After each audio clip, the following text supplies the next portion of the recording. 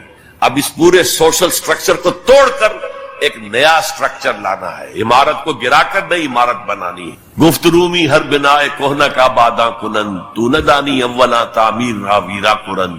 گفت رومی نے کہا ہے کہ جو بھی کوئی بنائے کوہنا ہے، پرانا نظام ہے، اس کو اگر آپ تلپٹ کرنا چاہتے ہیں، کوئی اور نیا نظام لانا چاہتے ہیں، تو پہلے نظام کو گرانا پڑے گا، پہلی عمارت کو گرانا پڑے گا۔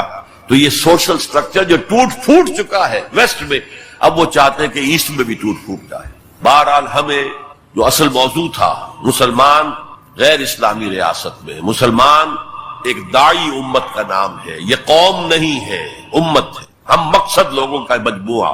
وَلْتَكُن مِّنكُمْ أُمَّةٌ يَدْعُونَ إِلَى الْخَيْرِ وَيَأْمُرُونَ بِالْمَعْرُوفِ وَيَنْهَوْنَ عَنِ الْمُنكَرِ، داعی بن کر کھڑے ہوں، اور یہ دعوت ریولوشن اورینٹڈ ہونی چاہیے، نظام کو بدلنے کی تیاری کرنے والی دعوت، کہیں بھی ہو، مسلم مائنورٹی کنٹری میں ہو، مسلم میجورٹی کنٹری میں ہو، یہاں تک کہ چاہے اکیلا ہو کوئی شخص دنیا کے اندر کسی ملک میں، he has to do it، اگر وہ مسلمان ہے، بلکہ صحیح معنی میں اگر وہ بندہ مومن ہے۔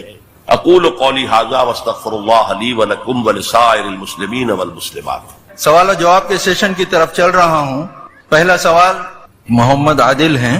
What are the rights of a non-Muslim in a Muslim state? Kindly explain the concept of jizya۔ یہ بڑا اچھا سوال ہے۔ میں مسلم اسٹیٹ کا تو نہیں کہتا، اس لیے کہ وہ تو آج کل اس سے سیکولر نظاموں پر چل رہے ہیں، ایکول سٹیزن شمار ہوتے ہیں، لیکن اسلامک اسٹیٹ میں یہ ہے کہ نان مسلم ول بی مائنورٹیز۔ جیسے میں نے کہا، یہاں مسلمانوں کو مائنورٹی اسٹیٹس اپنے لیے قبول کر لینا چاہیے، کیونکہ آپ نے ایک علیحدہ قوم ہونے کے مطالبے پر اور دعوے پر آپ نے، یہ تو ہندوؤں کے لیے تو بھارت ماتا اتنا ہی متبرک تھا جتنا کہ گو ماتا، آپ نے اس کے ٹکڑے کرا دیے، اور اس میں بڑا ہاتھ آپ لوگوں کا ہے، آپ کے آباء و اجداد کا ہے، ہندوستان کے رہنے والوں کا۔ مسلم لیگ کی قیادت بیسیکلی مائنورٹی پروونسز سے تھی۔ بہرحال ایک اسلامی ریاست میں غیر مسلم اگرچہ ایکول سٹیزن نہیں ہوگا، پروٹیکٹڈ مائنورٹی ہوگا۔ یہ پروٹیکشن جو ہے اسی کے لیے لفظ ذمہ ہے، ذمہ داری آپ بولتے ہیں اردو میں۔ اسلامی ریاست کی ذمہ داری ہوگی اس کی پروٹیکشن، اسے پوری مذہبی آزادی حاصل ہوگی، اس کی عبادت گاہوں کی حفاظت مسجدوں سے زیادہ کی جائے گی۔ یہ سورہ حج کی ایک آیت ہے، لَهُدِّمَتْ صَوَامِعُ وَبِيَعٌ وَصَلَوَاتٌ وَمَسَاجِدُ يُذْكَرُ فِيهَا اسْمُ اللَّهِ كَثِيرًا۔ اگر اللہ تعالیٰ دنیا میں کسی قوم کو دوسری قوم کے ذریعے دفع نہ کرتا رہتا، جب کوئی قوم گل سڑ جاتی ہے تو اسے ہٹاتا ہے، کسی کے ذریعے سے تباہ کر دیتا۔ اگر ایسا نہ ہوتا تو یہ سارے گرجے، راہب گھر اور یہودیوں کی یہ ساری سولوتا، سینیگوگس اور مسجدیں سب ختم ہو جاتی، برباد ہو جاتی، تباہی ہو جاتی۔ تو مسجدوں کا ذکر بعد میں آ رہا ہے، چرچز کا، راہب خانوں کا، خانقاہوں کا اور جیوش سینیگوگس کا پہلے ہو رہا ہے۔ اسی طرح انہیں پوری اجازت ہوگی کہ وہ اپنی نیکسٹ جنریشن کو اپنی جو تعلیم دینا چاہیں دیں، انہیں پرسنل لا مکمل اختیار حاصل ہوگا، شادی بیاہ جس طرح چاہیں کریں، طلاق یا سیپریشن کی کوئی شکل رکھنا چاہیں نہ رکھنا چاہیں یہ ان کا معاملہ ہے، یہاں تک کہ انہیریٹنس لا بھی ان کا اپنا ہوگا۔ پھر ان کے لیے تمام مواقع ہوں گے، وہ سرکاری ملازمتوں میں جائیں، وہ کاروبار کریں، وہ پروفیشنز کے اندر انٹر ہوں، اس کا حاصل کریں اور پریکٹس کریں۔ البتہ بس دو چیزیں نہیں ہوگی، ایک لیجسلیٹو پروسیس میں ان کو ایسوسیٹ نہیں کیا جائے گا، ان کی اسمبلی علیحدہ ہو، وہ اپنے ووٹوں سے منتخب کریں تاکہ اپنے مسائل پر حکومت سے گفتگو کر سکیں، معلوم ہو حکومت کو کہ یہ نمائندے ہیں اس کمیونٹی کے، تو ان سے بات کریں۔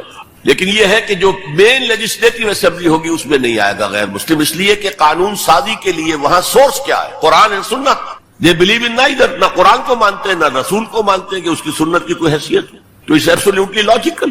اور دوسرے یہ کہ جو ریاست کے ہائیسٹ لیول کی پالیسی میکنگ ہوگی اس میں ایسوسیٹ نہیں کیا جائے گا، کیونکہ اسلامک اسٹیٹ کی ہائیسٹ پالیسی کیا ہوگی؟ To propagate Islam, to export the Islamic revolution, and from a non Muslim we can't expect to subscribe to this object. دو چیزیں ہیں یہ جن میں باقی وہ فوجی ملازمت ان پر لازم نہیں ہوگی، مسلمانوں پر لازم ہوگی. جب چاہیں گے مسلمان جو ہے ان کو لے آیا جائے گا، ان پر نہیں ہوگی. وہ چاہیں تو شامل ہو جائیں، نہ چاہیں تو نہیں، ان پر جبر نہیں ہوگا. جزیہ اصل میں اسی کی جزا ہے. جزیہ بنا جزا سے، یہ ٹیکس ہے. مسلمان زکات دے گا 2.5% دے گا اپنی ٹوٹل جو بھی اس کے اوپر اس کو 2.5% دینا. یہاں انڈیویجول جو ہے غیر مسلم ان پر ٹیکس. تو ہم اس وقت جو ریاست سیکولر ہیں ہم سب جزیہ دے رہے ہیں، ٹیکس دے رہے ہیں کہ نہیں دے رہے. تو یہ اصل میں جزا ہے. تو ایک تو ذمہ کا لفظ گالی بنا دیا گیا، حالانکہ ذمہ کے معنی ہے جن کی پروٹیکشن کی ذمہ داری اسلامی حکومت لیتی ہے. اور نمبر 2 جزیہ تو ٹیکس ہے، باقی یہ ہے کہ انہیں باقی ساری آزادیاں حاصل ہوں گی. تو یہ ہے اسلامی ریاست میں غیر مسلموں کا سٹیٹس اور ان کے حقوق، جیسے کہ میں سمجھتا ہوں. واللہ عالم. ایک خاتون ہے مریم، ان کا سوال ہے کہ اگر انڈیا اور پاکستان نہیں بنتے تو آپ کی نظر میں آج اسلام کس حالت میں ہوتا؟ بڑا سینسیٹیو کوسچن ہے اور پولیٹیکل کوسچن ہے. میں نہیں چاہتا یہاں، اگرچہ میں نے آج مشورہ دیا ہے جس کا تعلق پولیٹیکل ایٹیچیوڈ سے ہے. میرے نزدیک اس وقت اگر ملک متحد ہوتا تو جو جذبات اندر جو پلے ہوئے تھے، جو ہے پھوڑا، وہ پکا ہوا تھا. اس وقت اس کا ظہور بہت دوسری شکل میں ہوتا. اور میرے نزدیک یہ ملک علیحدہ بن جانے سے اور اس کے بعد اتنا وقت گزرنے سے جو سودنگ ہو گئی ہے، تو اب صورتحال جو ہے وہ بہتر ہو جائے گی انشاءاللہ.